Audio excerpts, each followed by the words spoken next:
नुकत्याच पार पडलेल्या राज्याच्या अधिवेशनामध्ये मेकरचे उभाराचे आमदार सिद्धार्थजी खरात साहेब यांनी बुलढाणा जिल्हा आणि विशेषतः मेकर तालुक्यामध्ये जे काही MSP सेंटर आहेत, जे हमीभाव केंद्र आहेत, या केंद्रांवर मोठ्या प्रमाणामध्ये ज्वारीची जी अवैध खरेदी झाली की आपल्या बुलढाणा जिल्ह्यामध्ये मेकरमध्ये, सिंदखेडमध्ये, लोणारमध्ये ज्वारीचा पेरा नसताना बाहेर राज्यातून त्या ठिकाणी ज्वारी आणली गेली आणि ती शेतकऱ्यांच्या नावावर या हमी केंद्रावर विकल्या गेली. हा मुद्दा विधिमंडळामध्ये त्या ठिकाणी उपस्थित केला.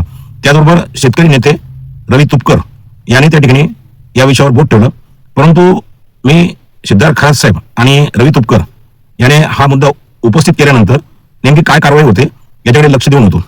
परंतु अद्यापपर्यंत या MSP सेंटरवरून, या हमीभाव केंद्रावरून बाहेर राज्यातून आणलेली जी काही ज्वारी आहे, या ज्वारीच्या संदर्भात कुठल्याही प्रकारची कारवाई किंवा कुठल्याही प्रकारची चौकशीचे आदेश त्या ठिकाणी आलेले नाहीत, हे मला या ठिकाणी प्रामुख्याने आढळलेलं आहे.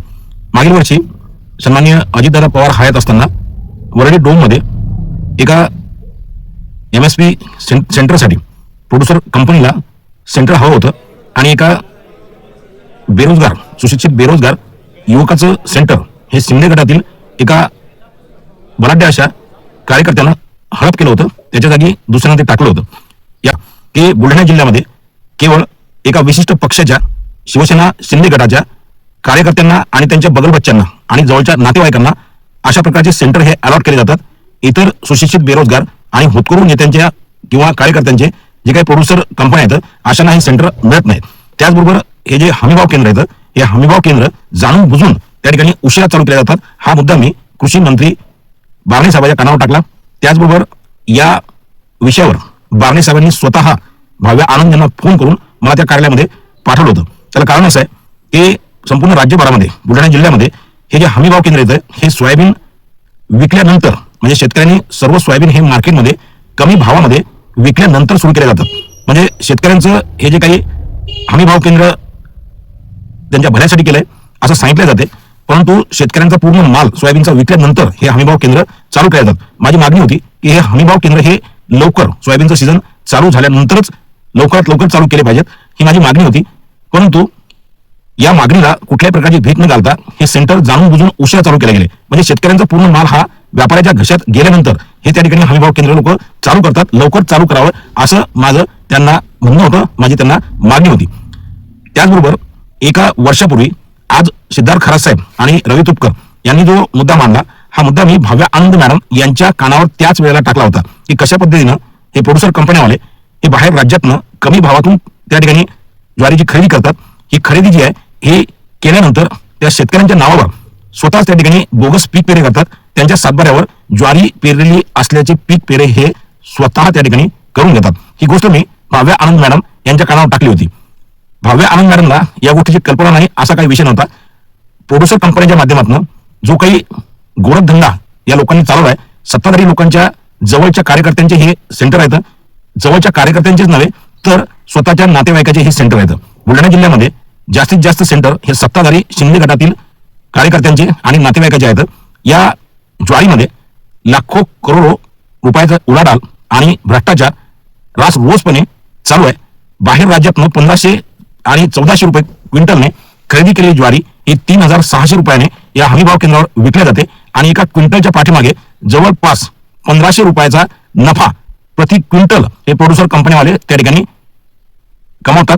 आणि याच्यातला काही हिस्सा यांच्यावर ज्यांचं वर बसतंय, यांच्यावर ज्या लोकांची त्या ठिकाणी कृपादृष्टी आहे, त्या लोकांना सुद्धा या सगळ्या गोष्टीचा लाभ आणि आर्थिक त्या ठिकाणी जी काही त्यांच्यासोबत जी सेटलमेंट आहे ती होत आहे, हे उघड्या डोळ्याने संपूर्ण जिल्ह्याभरातील लोक पाहत आहेत. मागील काही दिवसामध्ये सिंदखेड राजा, मेकर आणि लोणारमधील काही प्रोड्युसर कंपन्यांनी BJP मध्ये त्या ठिकाणी प्रवेश केला. पेपरमध्ये तशी बातमी लागली आणि या विशेष करून 20-25 प्रोड्युसर कंपन्यांच्या प्रमुखांनी त्या ठिकाणी BJP प्रवेश केला. तर मी विचार करत होतो की हे प्रोड्युसर कंपनीवाले हे BJP मध्ये कसे काय प्रवेशित झाले. सिंदखेड राजा, साखरखेडा, मेकर, लोणार या तालुक्यात असलेले जेवढेही काही प्रोड्युसर कंपन्यांचे चालक आहेत की ज्यांनी अशा पद्धतीने ज्वारीचा घोटाळा केलाय, हे सगळे एकाच वेळेला BJPचे जे जिल्हा अध्यक्ष आहेत विजयराजे शिंदे साहेब यांच्या नेतृत्वामध्ये त्यांनी BJP मध्ये प्रवेश केला. म्हणजे या लोकांची अशी एक भाबडी कल्पना आहे की जसे आमदार, खासदार हे भ्रष्टाचार करून BJP मध्ये जातात आणि BJP मध्ये गेल्यानंतर त्यांना एक प्रकारचा अभय मिळते आणि त्यांना त्या ठिकाणी क्लीन चिट मिळते किंवा त्यातून त्यांना सुटका मिळते. तशाच पद्धतीनं हे प्रोड्युसर कंपनीवाले हे जे महाभाग आहेत, या महाभागांनी गेल्या काही दिवसामध्ये मागील महिन्यामध्ये बीजेपी मध्ये प्रवेश केला. म्हणजे आपण केलेला ज्वारीचा भ्रष्टाचार हा लपवण्यासाठी हे लोक बीजेपी मध्ये गेले. परंतु हे महाराष्ट्र राज्य आहे, हे कायद्याचं राज्य आहे. या कायद्याच्या कचाट्यामधून हे प्रोड्युसर कंपनीवाले त्या ठिकाणी निघणार आहेत. या ठिकाणी या गोष्टीतून हे लोक बाहेर पडू शकणार नाहीत. कारण हा घोटाळा जो आहे तो फक्त आर्थिक घोटाळा नाही, परंतु शेतकऱ्यांसाठी राज्य सरकारने जी हमीभाव योजना आणलेली आहे, या हमीभाव योजनेचं जे काही त्या ठिकाणी फलित व्हायला पाहिजे ते न होता या प्रोड्युसर कंपन्यांनी जो काय हा भ्रष्टाचाराचा किंवा हा जो गोळक धंदा त्या ठिकाणी जिल्ह्याभरात राबवला आहे, याच्यामुळे शेतकऱ्यांच्या ज्या मूलभूत हक्कावर यांनी गदा आणलेला आहे. हा काही केवळ आर्थिक भ्रष्टाचार नाही, हा शेतकऱ्यांना त्या ठिकाणी मातीत घालणारा आणि शेतकऱ्यांचे हक्क आणि त्यांचे हितसंबंध हिरावून घेणारा हा एक धंदा आहे. या सर्व प्रकारामध्ये सिद्धार्थी खरात साहेब यांनी विधान भवनामध्ये हा विषय मांडला. रविकांत तुपकर साहेबांनी सुद्धा हा विषय त्या ठिकाणी मांडला, परंतु पुढे कारवाई झाली नाही. मग ही कारवाई झाली नाही तर कुठेतरी काही पाणी बुडलं का या सगळ्या प्रोड्युसर कंपन्यावाल्यांनी यांनी या सिद्धार्थ खरात साहेब किंवा रविकांत तुपकर साहेब यांची काही भेट घेतली का आणि कुठं काहीतरी यांचं सेटलमेंट झालं का? कारण ही चौकशी जी आहे ती थांबलेली आहे, जागेवर आहे. कुठल्याही प्रकारचा एखादा पत्र व्यवहार सुद्धा या सगळ्या गोष्टीवर संबंधित पुरवठा अधिकारी असो किंवा हे पणनचे जे काही अधिकारी असो यांना वरून वरच्या पातळीवर झालेला नाही. म्हणून मला शंका आहे की फक्त प्रश्न उपस्थित करायचे, पेपरला बातम्या लावून घ्यायच्या आहेत आणि त्याच्यानंतर या गोष्टीचा पाठपुरावा करायचा नाहीये, अशी भूमिका या नेत्यांची त्या ठिकाणी आहे की काय, अशी मला त्या ठिकाणी शंका वाटत आहे. परंतु येत्या काही दिवसामध्ये बुलढाणा जिल्ह्यामध्ये जो ज्वारीचा घोटाळा झाला, या प्रोड्युसर कंपन्यांनी बाहेर राज्यातनं 1400-1500 रुपयानं आणलेला जो काही ज्वारीचा साठा आहे, तो साठा स्थानिक शेतकऱ्यांच्या नावावर त्या ठिकाणी विकला. या शेतकऱ्यांनी सुद्धा स्वतःच्या सातबाऱ्यावर ज्वारीचा पेरा करून घेण्यासाठी या प्रोड्युसर कंपन्यांना त्या ठिकाणी सहकार्य केलंय.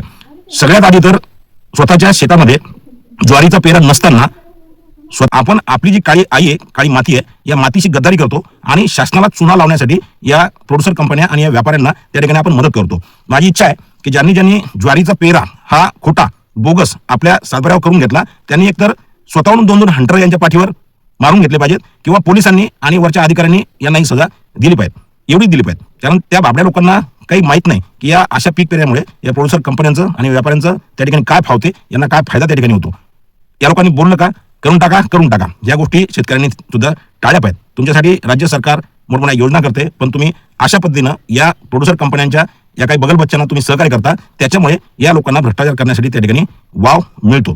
मी 2 दिवसामध्ये राज्याचे मुख्यमंत्री, त्याचबरोबर कृषी मंत्री आणि नाफेडच्या प्रमुख भाव्या आनंद यांची भेट घेणार आहे आणि बुलढाणा जिल्ह्यामध्ये जो काही ज्वारीचा घोटाळा झाला, या ज्वारीच्या घोटाळ्यावर एक स्पेशल इन्व्हेस्टिगेशन टीम, म्हणजे ज्याला आपण SIT बोलतो, ही SIT स्थापन झाली पाहिजे. ज्या ज्या लोकांनी असे बोगस पीक पेरे केले, या बोगस शेतकऱ्यांची त्या ठिकाणी परत पीक पेऱ्याची मोहीम ही तहसीलदार, मंडळाधिकारी आणि तलाठ्यामार्फत राबवल्या गेली पाहिजे. आणि बाहेर जिल्ह्यामधनं आलेला जो काही साठा आहे ज्वारीचा, हा साठा नेमका किती शेतकऱ्यांच्या नावावर त्या ठिकाणी खपवला गेला आणि किती साठा हा गोडाऊनमध्ये त्या ठिकाणी आहे, या गोष्टीची चौकशी SIT मार्फत करण्यात यावी, अशा पद्धतीची मागणी मी येत्या 2 दिवसामध्ये राज्याचे मुख्यमंत्री देवेंद्र फडणवीस साहेब, त्याचबरोबर सहकार मंत्री, कृषी मंत्री आणि भाव्या आनंद ज्या नाफेडच्या राज्य प्रमुख आहेत त्यांना मी करणार आहे.